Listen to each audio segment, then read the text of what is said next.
we need to have a lot more women in the workforce, in technology, because technology can truly transform a lot of things, and having women at the right places making those decisions, men and women, right? But and I for me, this was also a chance to encourage a lot more of those initiatives, policies, practices that we put in place, that we can get a lot more women on board in technology companies.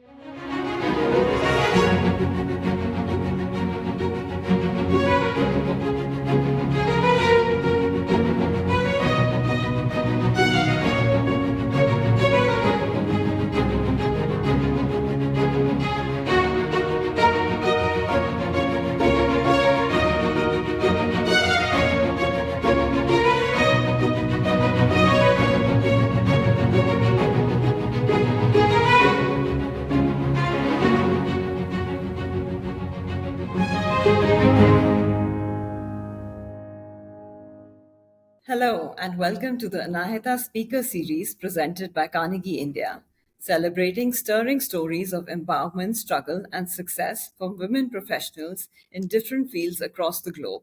Stories we hope are bound to inspire young professionals. I'm Kanika Monga, Senior Coordinator, Strategy and Communications at Carnegie India. Today, we are delighted to have with us Ms. Sindhu Gangadharan, MD, SAP Labs India, and Chairperson, NASSCOM. Sindhu Gangadharan is among the leading voices in the world of technology today.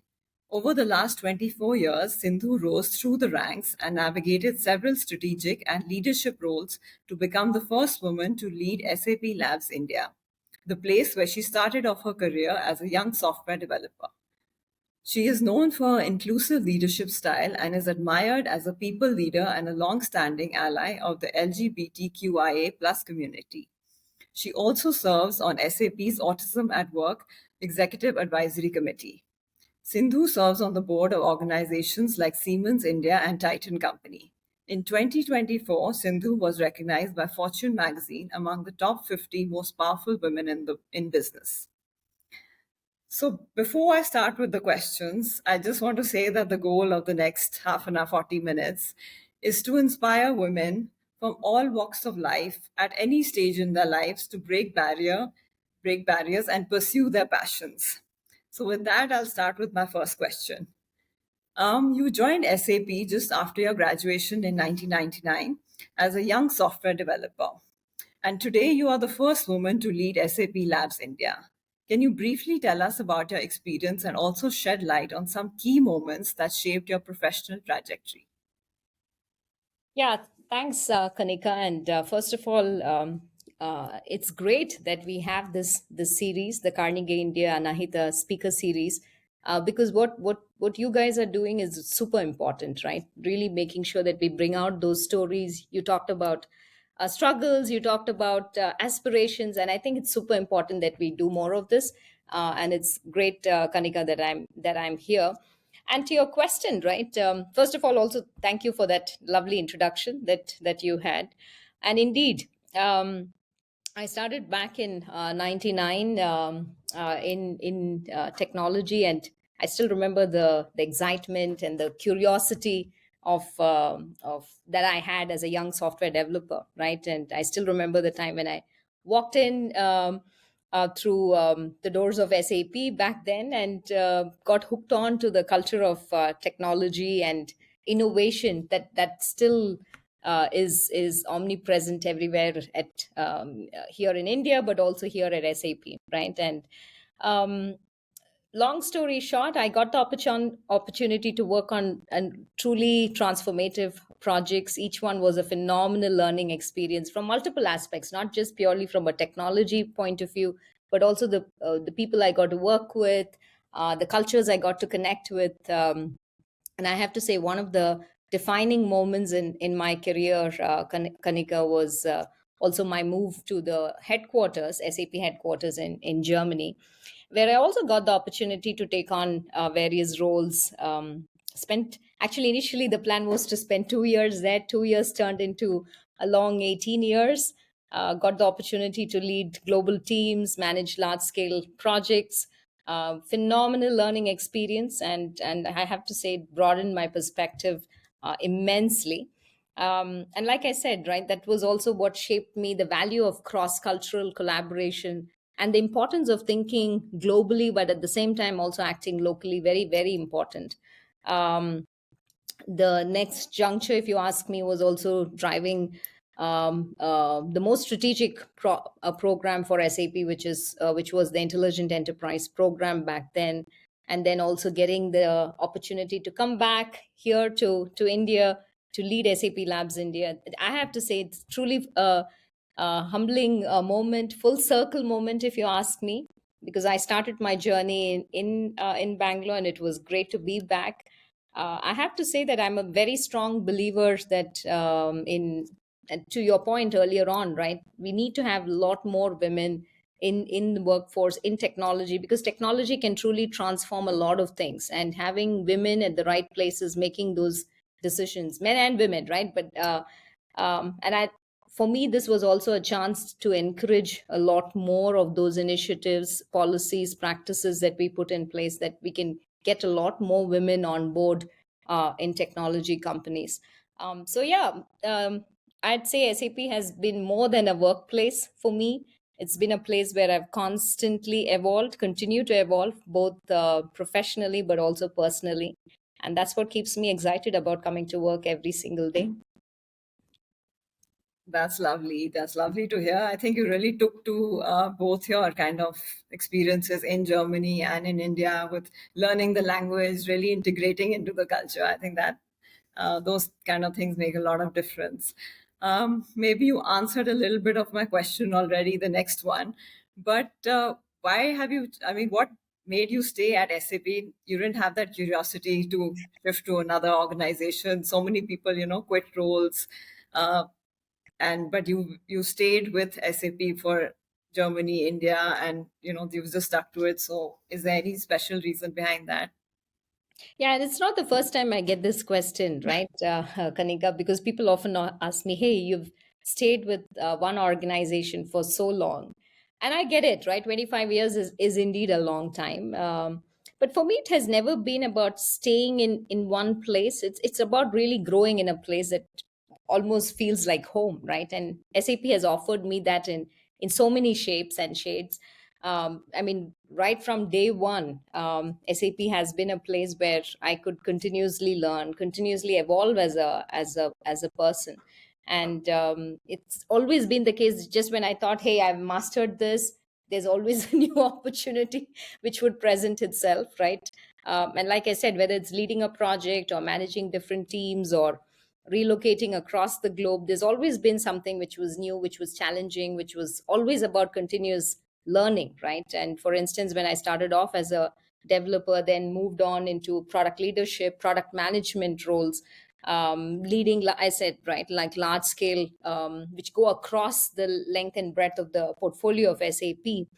Um, and now if I just look at my current role, recently I in my dual role, I took on the global role of leading customer innovation at SAP, reporting into the executive board. And honestly, I've not seen it as one. It's always there. There's so many nuances, there's so much of opportunity to learn, to bring things together, to shape things, drive outcomes, drive value for our customers, opportunities to push boundaries, right? And having that platform that gives you the opportunity to continue to push boundaries and explore new territories, skills, while at the same time staying true to my roots has been super important. So no, I never felt the need to switch organizations for all of that.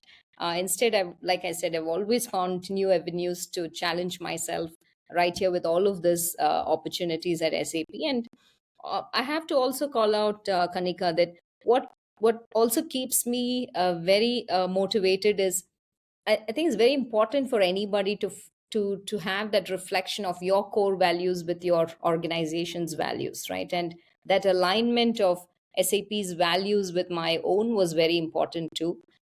Like I said, the company's strong commitment to diversity and inclusion, and also our strong drive to make a positive impact, not just for our organization, but also globally for the communities that we are part of, is something that deeply, deeply resonates with me. It's really about doing business the right way, right? And that's something that I'm incredibly proud of to be part of.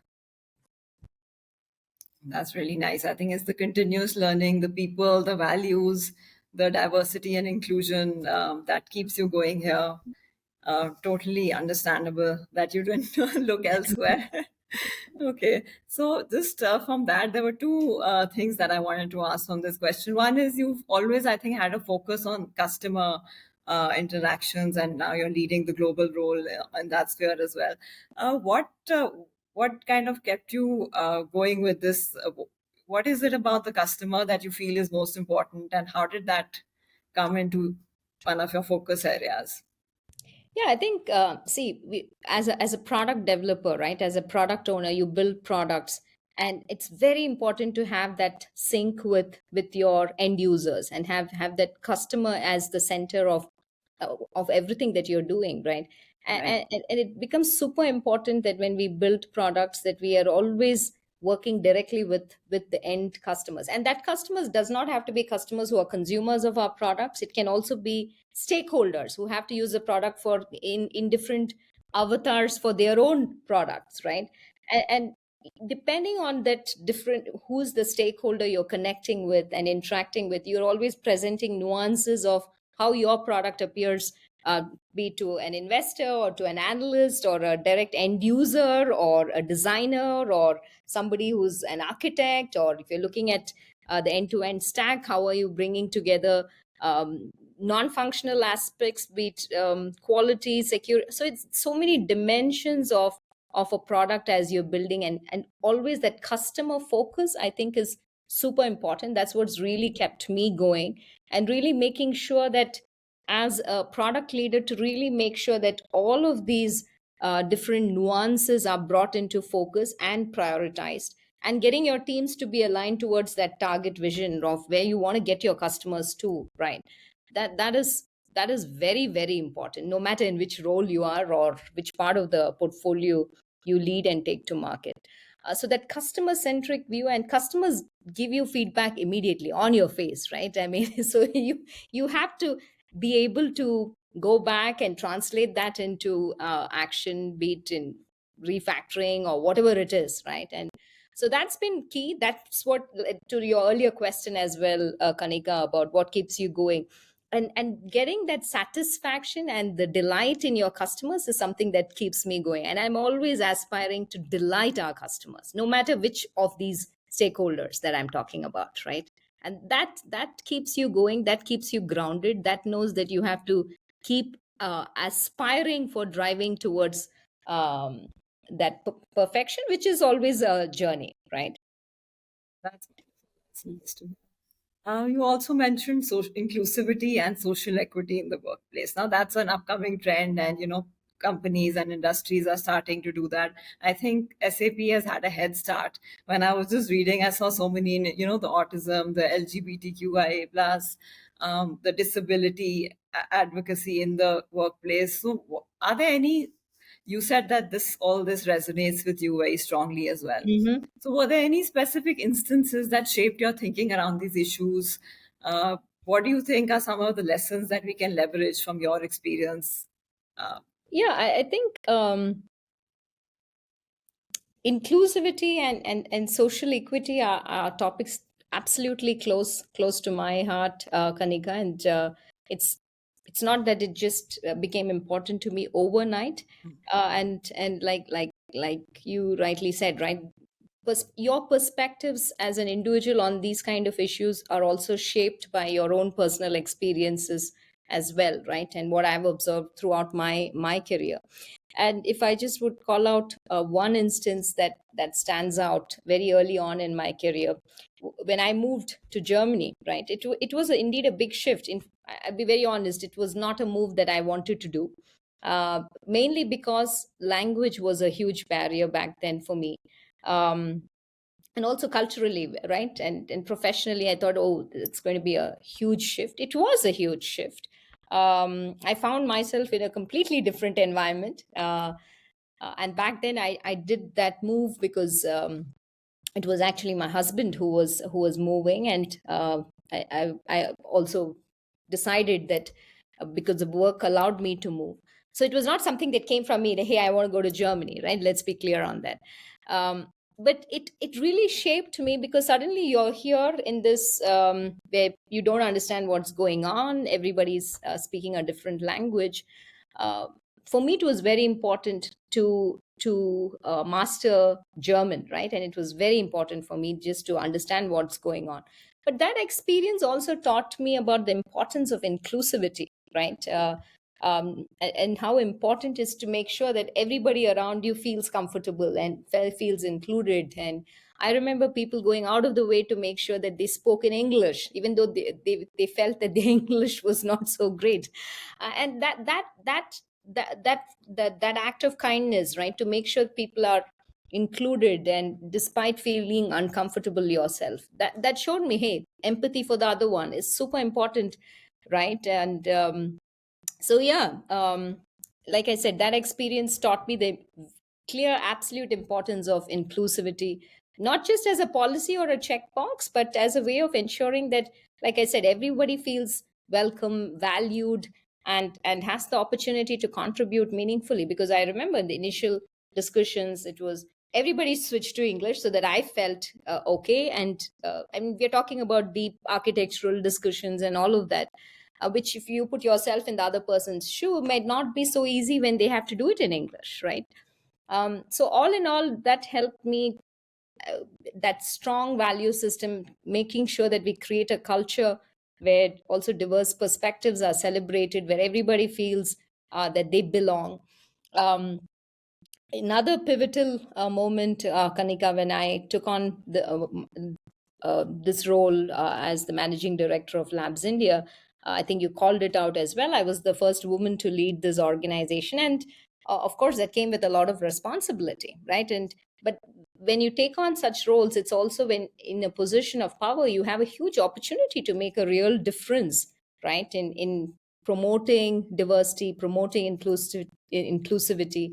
And this is not just at SAP, right? You have the opportunity to also bring the industry together, share best practices, learn from each other. There are different things that others are doing which we learn from, and that continuum is what makes the larger society at a much better stage than where you started, right? And that's super important. If each one of us, also this series, right, it's an important piece of making sure that um, people can connect, listen into other stories, draw that inspiration.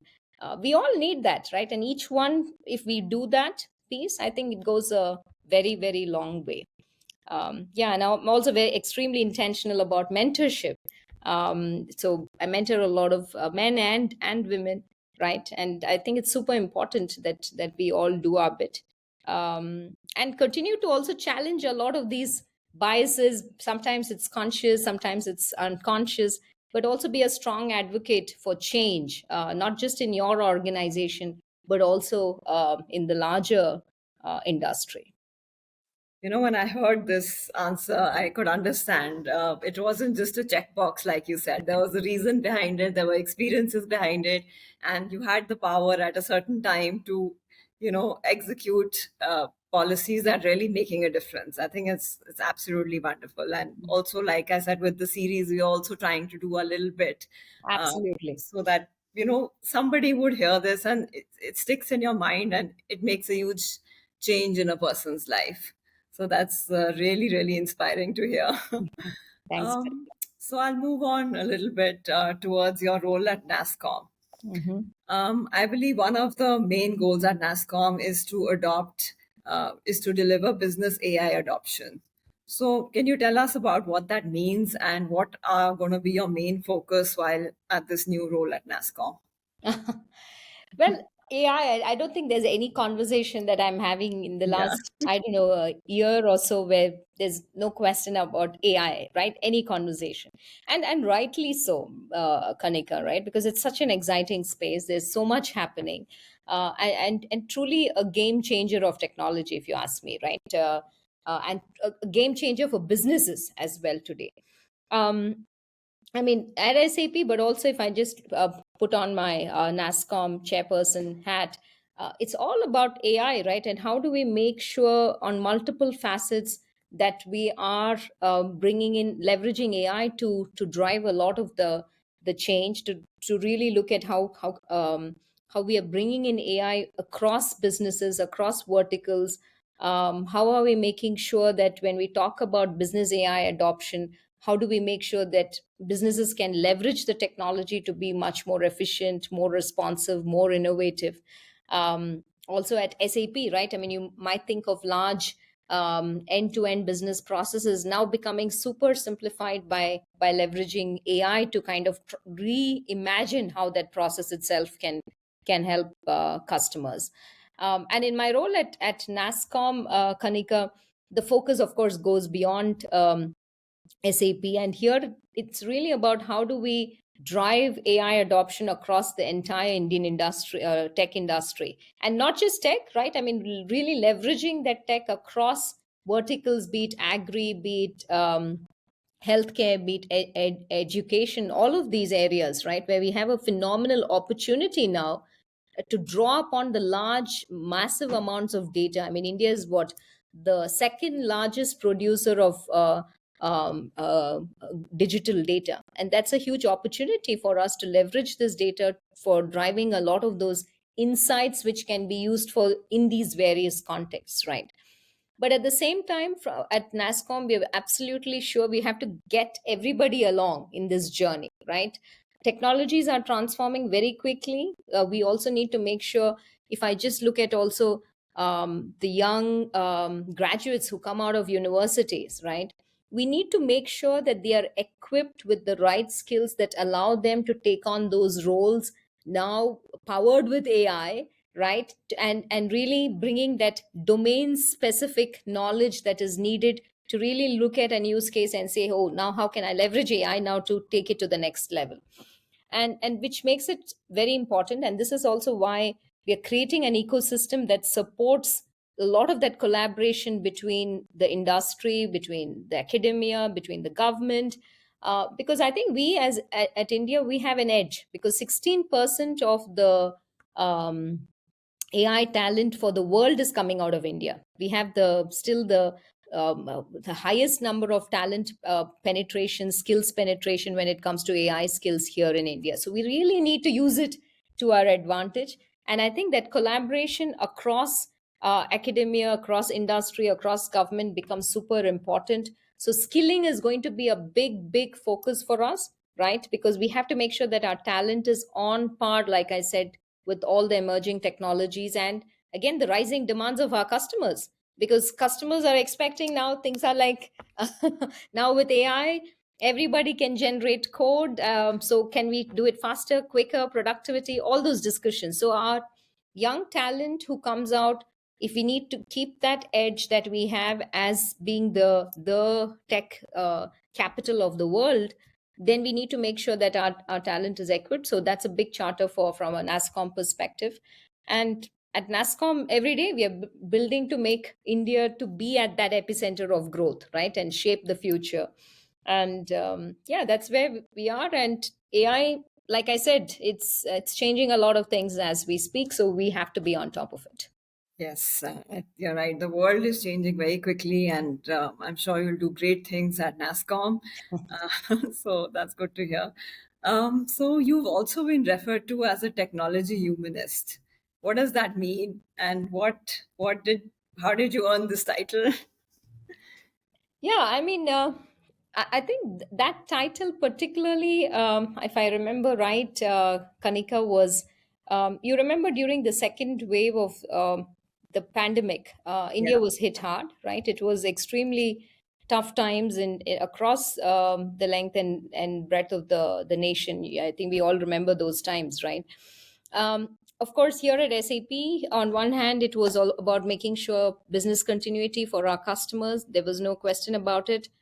All of us working remotely, but at the same time, again, we as technologists, our biggest strength is how do we leverage technology. And back then, I still remember one of the biggest issues that India was facing was about visibility of the oxygen supply chain in the country, right? Um, and then what we did was, again, we realized very quickly that 80% of the largest oxygen manufacturers in the country run on SAP. So we put our heads together and we said, hey, we can really leverage technology to very quickly build that integration into this. The government had this oxygen digital dashboard. I can't remember the precise name, but there was a dashboard which where we could very quickly integrate, get the data together, and give that full visibility of the oxygen supply chain in the country. And that was a it was a important moment where also we could really help the nation by and work with the government to really leverage technology to help the need of the hour, right? So for me, it's always been about using technology to serve people, make a create a positive impact on their lives. Because Kanika, technology is such a powerful tool, and it's very important that we use it in a way that benefits everyone, right? And we've been working very hard to make sure that our solutions that we build at SAP are also accessible, it's inclusive. It goes back into what I said about when you design products, it's easy to use for everyone, right? The accessibility of our products becomes very important, including people with disabilities. It's also genuinely understanding the needs of different types of users who use your solutions and help and make sure that it empowers them, right? So this is something that I'm deeply committed to because, like I mentioned at the beginning, technology is a force for good if used in the right way. That's probably possibly the reason for that title. So, how does your fitness regime affect your leadership style?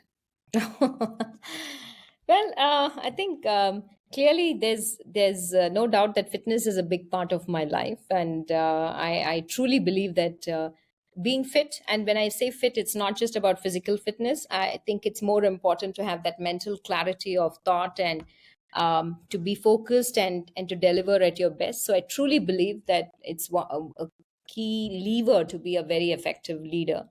And Kanika, I do a lot of yoga, and yoga has been kind of my, I think if I just reflect back very early on as a child, it's something that started, then it kind of dipped off, and then I think back in my 20s, I got full on into it, and it stays a very key element of my overall life and lifestyle, I would say. And it's practice that grounds us, right? And it's at least grounded me for years.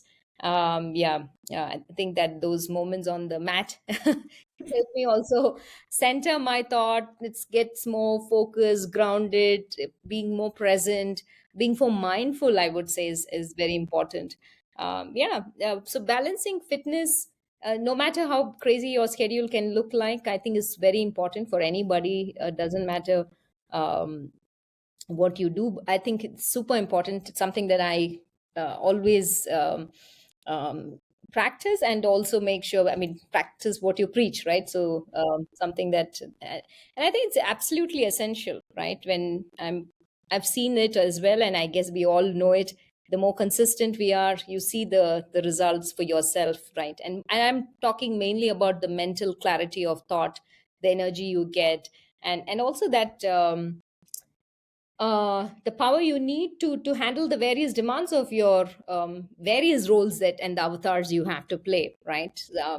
So I'll say for me, it's not, again, not about physical health. It's really about that mental clarity and that resilience, which I think is super important when you take some key decisions. And yeah, so I can only encourage everybody, make fitness a non-negotiable part of your day. I'm a complete yoga fan, so I Ah, am there you go. So you know exactly what I'm talking about. expert. So, and whenever I stop it, I feel like my health and mental ability goes down. So that Exactly, should be exactly. back into it again. So Yeah, I get that. Okay, so I'll go on to my last and possibly most important question. yeah. Okay. As a trailblazer for women in technology, what advice would you give to young women aspiring to enter this field? And what are the ways to keep up with this fast changing technology world? Yeah, I think to any person, yeah, woman or man, young woman or man aspiring to enter um, technology, right? I think the first thing I would say is believe in yourself, right? First has to come from within you. So believe in yourself, believe in your abilities, and because I know for many people the tech world can seem a lot intimidating, but remember, you have to first start within yourself. You have to embrace it, and because each one, right, everybody's story is so different. Each individual has a very unique perspective and so much to offer. So I'd just say, tell anybody who's listening in, keep that thing alive, right? And that importance, that what is it that you bring, right? Because each one has so much to offer, and don't let anything or anybody tell you otherwise. So that's the belief that needs to stem from within. One thing that really helped me, Kanika, was also finding the right mentors at the right time, allies, right, who also supported me throughout my career, who continue to support me. And these are people who believe in you, right, who also challenge you. It's not necessary that they just believe in you, that they have to also challenge you, and provide guidance when you need it the most. And I can't stress enough also the importance of building a strong support network. And I'm not saying everybody needs to be from the industry or anything like that. People whom you trust, you feel comfortable, and who also inspire you, right? Seek out those mentors who inspire you, who can provide you with also insights, help you navigate through, because many times you'll find those junctures where you need to get a different point of view, especially when you say entering technology, right? You'll have a lot of those, because technology is equally fast paced. And talking about being fast paced, another important piece: never stop learning. This is, I think even more important, because in this whole space of technology there's so much happening, and the only way to keep up is to continuously expand your knowledge, expand your skills, staying that having that mindset of curiosity, right, helps you stay on top of also the trends. And don't be afraid to kind of step out of your comfort zone, right? Whether it's learning a new programming language, or getting involved in an open source project, or exploring new areas of tech. We talked about AI, cloud computing, cybersecurity, whatever it is, right? And whatever you are also interested in learning, that's also important, because both goes hand in hand. The more you're interested and curious, you go through that cycle automatically. And maybe lastly, Kanika, I think it's also about resilience, right? Because it's a fast-paced industry, so and can be absolutely rewarding, but equally challenging too. So, which means having that grit and resilience, also not giving up, becomes super important. Because we all have those moments, right, where you need to push through, you need to stay strong. But again, like I said, if you have that belief within yourself, you continuously learn, and you have that grit, I think anybody can do it all. You know, my children code, and when I heard you in one of your interviews saying that you code, and it's the first time that I thought that, I'm going to learn how to code as well. So you inspired me already. Oh, that's so kind. Yeah, thank you so much for taking the time to have this conversation. It was a pleasure. Um, to our listeners, we hope you enjoyed this conversation as much as we did. Do visit Carnegie India's YouTube channel to access all the episodes of the Anahita Speaker Series. Thank you, and see you next month.